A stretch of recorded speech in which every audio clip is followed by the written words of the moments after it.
Saddam Hussein یہ دنیا کا وہ مشہور نام ہے کہ جو لگ بھگ پوری دنیا کے لوگوں کے دلوں میں ہی ایک لمبے وقت تک سمایا رہا تھا، اور آج بھی شاید ہی کوئی ایسا انسان ہوگا کہ جو صدام حسین کو ان کے نام سے نہیں جانتا ہوگا۔ ہاں، وہ بات الگ ہے کہ صدام حسین کو ہمیشہ سے ہی جہاں ایک طرف کچھ لوگ اپنا ہیرو مانتے آئے ہیں تو وہیں دوسری طرف کچھ لوگ انہیں اپنا ولن بھی بتاتے آئے ہیں، اور ہمیشہ سے ہی یہ دعویٰ کرتے آئے ہیں کہ صدام حسین دنیا کا وہ ظالم انسان تھا کہ جس نے لاکھوں لوگوں کا قتل کیا تھا۔ فی الحال دوستو، آج کی اس ویڈیو میں ہم آپ کو صدام حسین کی کمپلیٹ ہسٹری بتانے والے ہیں۔ ہم آپ کو بتائیں گے کہ آخر صدام حسین کون تھا، کیسا تھا، اور اس نے اپنی پوری زندگی کیسے گزاری تھی، اور آخر صدام حسین نے اپنی زندگی میں ایسے کون سے بڑے کام کر دیے تھے کہ جن کی وجہ سے وہ جہاں ایک طرف دنیا کے بہت سارے لوگوں کی نظروں میں ہیرو بن گیا تو وہیں دوسری طرف کچھ لوگوں کی نظر میں غدار بھی بن گیا تھا۔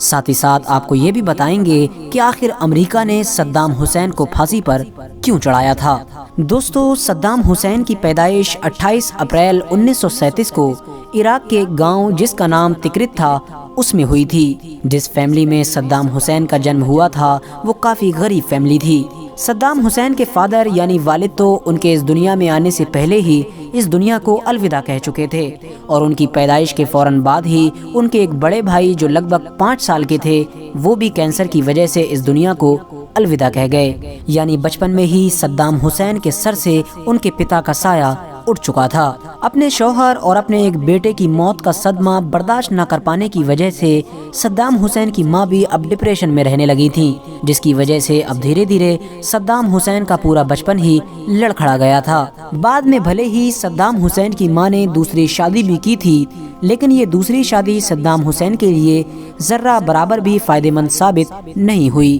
بلکہ صدام حسین کی تو اپنے سوتیلے باپ سے ایک لمحے کے لیے بھی نہ بن سکی تھی۔ دوستو، اتہاسکار لکھتے ہیں کہ صدام حسین بچپن سے ہی تنہا رہنا پسند کیا کرتا تھا، اور صدام حسین بچپن سے ہی دوسرے بچوں سے کہیں الگ تھا۔ صدام حسین جب تھوڑے سے سمجھدار ہوئے تو انہوں نے اپنی ہائر ایجوکیشن کے لیے عراق کی راجدھانی بغداد جانے کا فیصلہ کیا۔ دوستو، آپ کو بتاتے چلیں یہ وہ دور تھا کہ جب عراق میں برٹین کا بول بالا تھا، کیونکہ دوستو یہ بات تو ہم سبھی جانتے ہیں کہ برٹین نے لگ بھگ آدھی سے بھی زیادہ دنیا پر ایک وقت میں حکومت کی تھی، اور اس نے ہر اس جگہ کو لوٹا تھا کہ جو جگہ اپنے دور میں امیر ہوا کرتی تھی، اور بدقسمتی سے ان جگہوں میں ہمارا دیش بھارت بھی شامل تھا۔ لیکن سیکنڈ ورلڈ وار کے بعد جب انگریز حد سے زیادہ کمزور ہو گئے تھے تو انہیں بہت سارے دیشوں کو چھوڑ کر بھی جانا پڑا تھا، لیکن انگریز بھلا عراق کو کیسے چھوڑ سکتے تھے، کیونکہ عراق تو ایک ایسا دیش تھا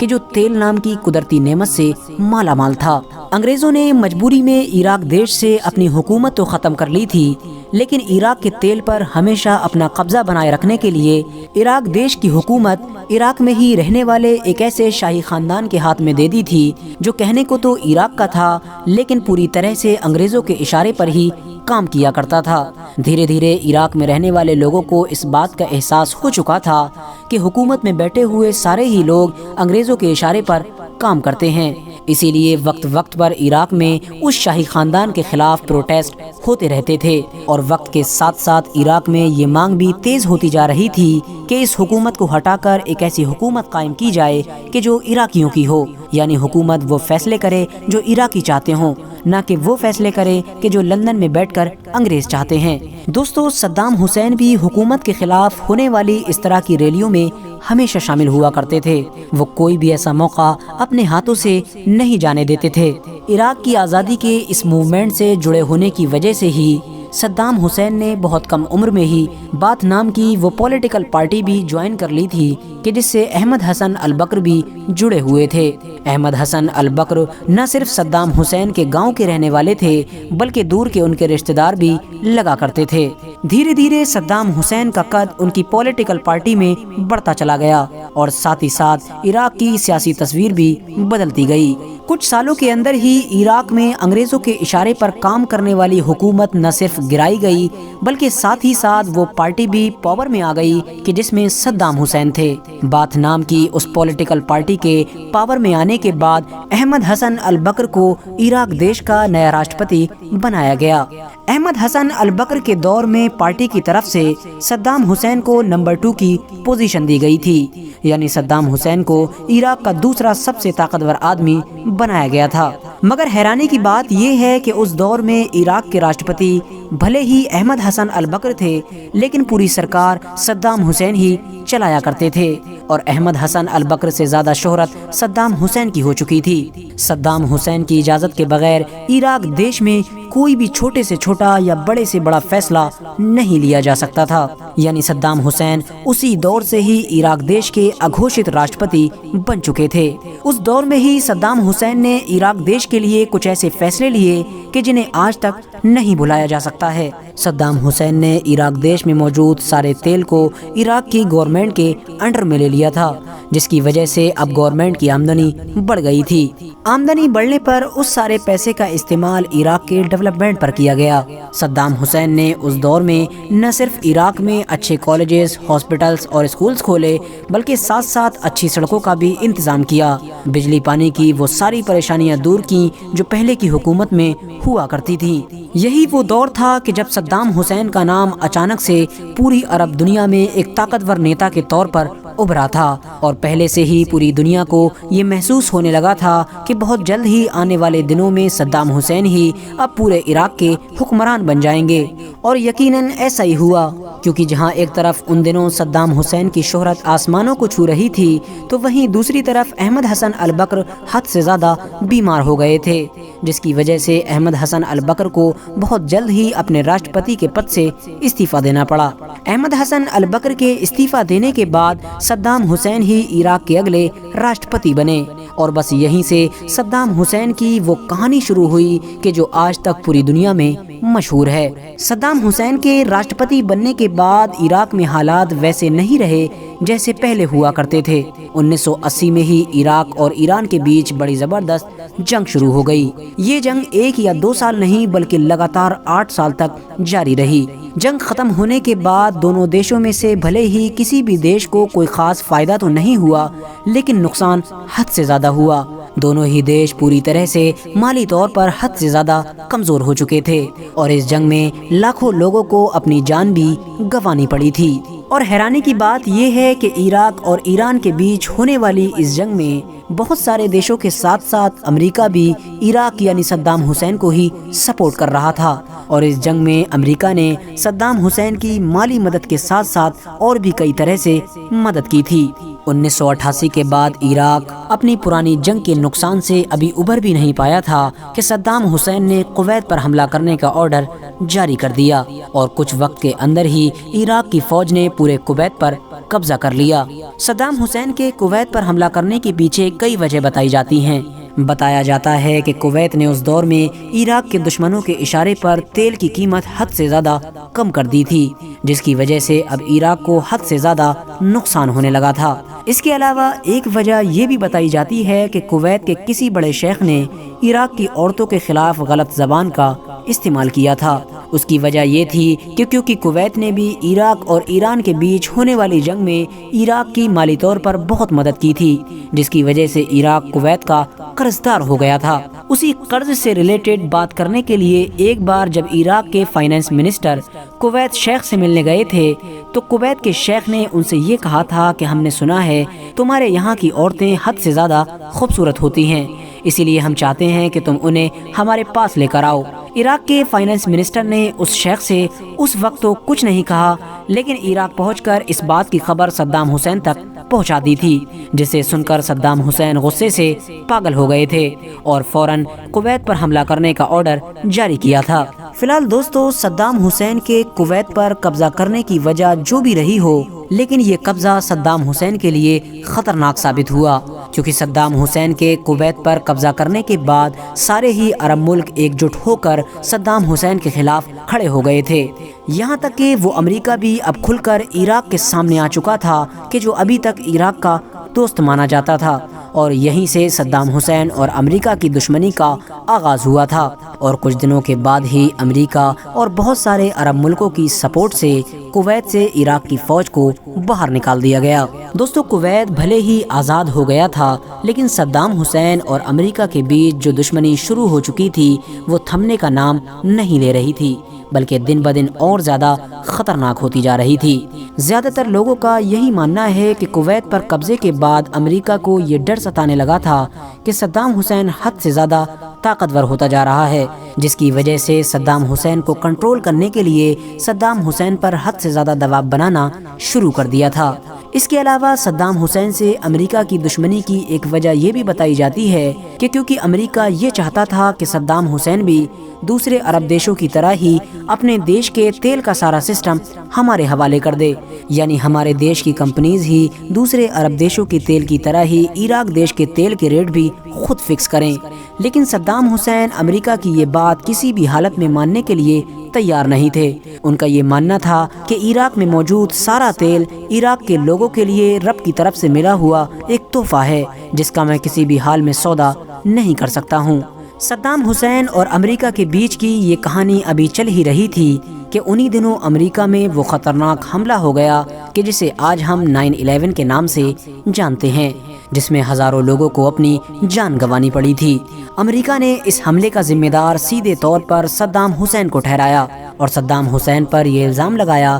کہ صدام نے عراق دیش کے اندر کچھ ایسے کیمیکل ہتھیار چھپا کر رکھے ہیں جو پوری دنیا کے لیے خطرناک ثابت ہوں گے۔ لیکن صدام حسین نے اس الزام کو سرے سے ہی نکار دیا تھا اور صدام حسین کا یہ کہنا تھا کہ میرے ہوتے ہوئے عراق میں کبھی آتنکواد پنپ ہی نہیں سکتا ہے۔ لیکن امریکہ صدام حسین کی کوئی بھی بات ماننے کے لیے تیار نہیں تھا اور وہ ہر حال میں صدام حسین سے اپنا پیچھا چھڑانا چاہتا تھا۔ اسی لیے امریکہ نے 2002 میں صدام حسین کا یہ مدعا یونائٹڈ نیشن میں اٹھایا، جس کے بعد یہ طے کیا گیا کہ یونائٹڈ نیشن کی طرف سے پوری ایک ٹیم بھیجی جائے گی جو عراق میں جا کر اس بات کی تفتیش کرے گی کہ واقعی عراق کے اندر ایسے ہتھیار موجود ہیں یا نہیں ہیں۔ آخرکار 2002 میں ہی یہ پوری ٹیم عراق پہنچی اور بڑی لمبی چھان بین کے بعد بھی اس ٹیم کو ایسے کوئی ہتھیار نہ مل سکے کہ جن کے بارے میں امریکہ نے دعویٰ کیا تھا۔ یونائٹڈ نیشن کی طرف سے بھی یہ اعلان کر دیا گیا کہ عراق کے اوپر جو الزام لگائے گئے تھے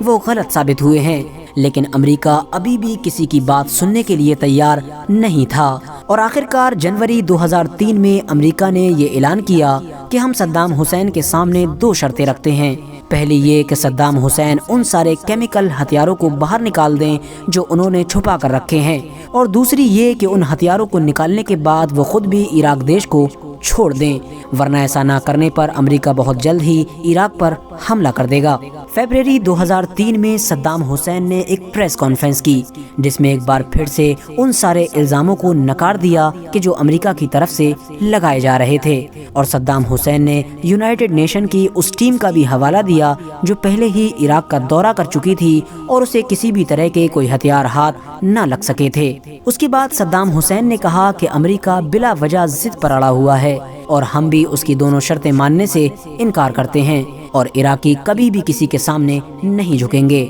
اور ہمیشہ اپنے ملک کی خاطر لڑنے کے لیے تیار رہیں گے۔ صدام حسین کے اس جواب نے امریکہ کے راشٹرپتی جارج بش کا غصہ اور زیادہ بڑھا دیا تھا، جس کی وجہ سے 2003 میں ہی امریکہ نے برٹین کی مدد سے عراق پر حملہ کر دیا اور بہت جلد ہی امریکہ بغداد پر قبضہ کرنے میں کامیاب ہو گیا تھا۔ امریکہ نے بغداد پر تو قبضہ کر لیا تھا لیکن صدام حسین کو پکڑنے میں ناکامیاب رہا تھا، لیکن لگاتار 9 مہینے تلاش کرنے کے بعد صدام حسین کو اسی گاؤں میں ایک بنکر کے اندر سے گرفتار کیا گیا تھا کہ جس گاؤں میں وہ پیدا ہوئے تھے، اور گرفتار کرنے کے بعد ان کے اوپر لگ بھگ 3 سال تک کیس چلایا گیا، جس کے بعد 30 دسمبر 2006 کو انہیں پھانسی پر چڑھا دیا گیا۔ پھانسی کی سزا ہونے کے بعد صدام حسین نے امریکہ سے یہ مانگ بھی کی تھی کہ کیونکہ وہ ایک آرمی کے جوان ہیں اسی لیے انہیں سمان کے ساتھ گولی مار کر موت کی سزا دی جائے، لیکن امریکہ نے یہ ماننے سے انکار کر دیا تھا اور ہر حال میں پھانسی کی سزا ہی قائم رکھی تھی۔ پھانسی سے پہلے صدام حسین نے اپنے چہرے پر وہ کالا نقاب پہننے سے بھی انکار کر دیا تھا جو ہر پھانسی پر چڑھائے جانے والے انسان کو پہنایا جاتا ہے۔ صدام حسین کا ماننا تھا کہ میری موت کو سارے لوگ دیکھیں اور جانیں کہ مرتے وقت میرے چہرے پر ذرہ برابر بھی خوف نہیں ہے۔ ساتھ ہی ساتھ دوستو آپ کو یہ بھی بتاتے چلیں کہ صدام حسین کی پھانسی کے ویڈیو بھی وائرل ہوئے تھے، جس میں صاف طور پر یہ دیکھا جا سکتا تھا کہ جہاں کوئی انسان صدام حسین کو گالیاں دے رہا تھا تو وہیں صدام حسین قرآن کی آیتیں پڑھ رہے تھے۔ اس کے علاوہ صدام حسین کی پھانسی سے جڑی ہوئی ایک دلچسپ بات یہ بھی ہے کہ جس دن صدام حسین کو پھانسی پر چڑھایا گیا تھا وہ دن مسلمانوں کی عید کا دن تھا، اور وہ بھی وہ عید کہ جس میں مسلمان قربانی کرتے ہیں۔ آج صدام حسین کو اس دنیا سے گئے ہوئے لگ بھگ 14 سال گزر چکے ہیں، لیکن اس کے باوجود بھی آج تک دنیا کے لوگ صدام حسین پر ایک رائے نہیں رکھتے ہیں، کیونکہ جہاں ایک طرف کچھ لوگ صدام حسین کو اپنا ہیرو بتاتے ہیں تو وہیں دوسری طرف کچھ لوگ صدام حسین کی تلنا ہٹلر جیسے انسان سے کرتے ہیں، اور ان کا یہ ماننا ہے کہ صدام حسین ایک تاناشاہ اور شیعہ اور سنی کے بیچ بھید بھاؤ کرنے والا انسان تھا۔ بات کریں اگر اپنے دیش بھارت کی تو آپ کو بتاتے چلیں کہ صدام حسین اپنے پورے شاسن کال میں ہی بھارت دیش کے ایک دوست رہے تھے، اور یہی وجہ ہے کہ آج بھی بھارت دیش کے بھی زیادہ تر لوگ صدام حسین کی پھانسی کو غلط ٹھہراتے ہیں، اور ان کا یہ ماننا ہوتا ہے کہ صدام حسین کی پھانسی کی وجہ صرف اور صرف تیل تھا، کیونکہ جو الزام لگا کر عراق دیش پر حملہ کیا گیا تھا اور صدام حسین کو اریسٹ کیا گیا تھا وہ الزام اس دور میں تو دور بلکہ آج تک بھی صحیح ثابت نہیں ہو پائے ہیں۔ ساتھ ہی ساتھ آپ کو بتاتے چلیں کہ صدام حسین کے بارے میں یہ بات بھی کلیئر ہے کہ صدام حسین کے دور میں عراق دیش میں صدام حسین کی شکل کے ہی اور بھی انسان موجود تھے جن کا استعمال صدام حسین وقت وقت پر کیا کرتے تھے، اور یہی وجہ تھی کہ جب صدام حسین کو پھانسی پر چڑھایا گیا تھا تو کچھ دنوں بعد یہ افواہ اڑنا شروع ہو گئی تھی کہ جس انسان کو صدام حسین سمجھ کر پھانسی پر چڑھایا گیا ہے وہ صدام حسین نہیں بلکہ ان کا ڈپلیکیٹ ہے۔